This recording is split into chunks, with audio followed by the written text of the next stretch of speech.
వాయిద్యాల ద్వారా మాత్రమే మనం ఈరోజు మన భక్తి సంగీతాన్ని మనం విన్నాం కదా.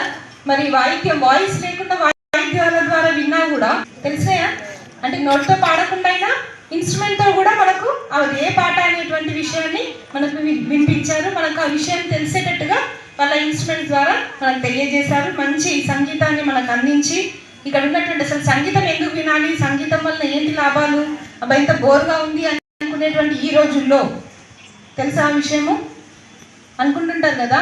మరి అసలు సంగీతాన్ని వినడం వల్ల ఎన్నో లాభాలు ఉన్నాయి అని చెప్పి ఇప్పుడు కూడా మనకు సైంటిస్టులు నిరూపిస్తున్నారు. భక్తి సంగీతాన్ని వినడం ద్వారా గాలిలో ఉన్నటువంటి నెగటివ్ వైబ్స్ ఏవైతే ఉన్నాయో అవన్నీ పోయి అక్కడ ఉన్నటువంటి వాతావరణం శుభ్రపడి అంటే పాజిటివ్ వైబ్స్ మనల్ని ఆకర్షించి మనలో ఉన్నటువంటి ఆలోచనల్ని కూడా చాలా సక్రమంగా తీసుకెళ్తాయి, మనలో కూడా పాజిటివ్ వైబ్స్ తీసుకొస్తాయి అని చెప్పేసి చెప్తున్నారు.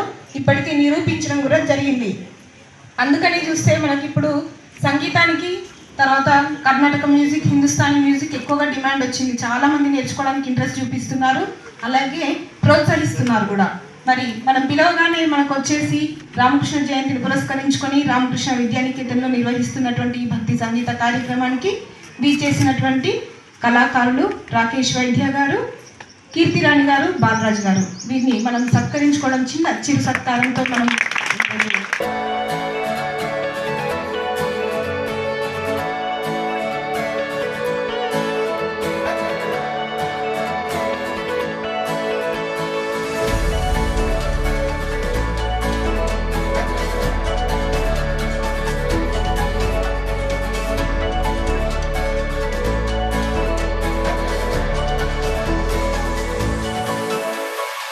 జయంతిని పురస్కరించుకొని ఇప్పటి వరకు మనం భక్తి సంగీతం ఇన్స్ట్రుమెంట్స్ వాయిద్యాలను విన్నాం. మరి పిలవగానే వచ్చినటువంటి కళాకారులకు రామకృష్ణ విద్యానికేతన్ తరఫున ధన్యవాదాలు.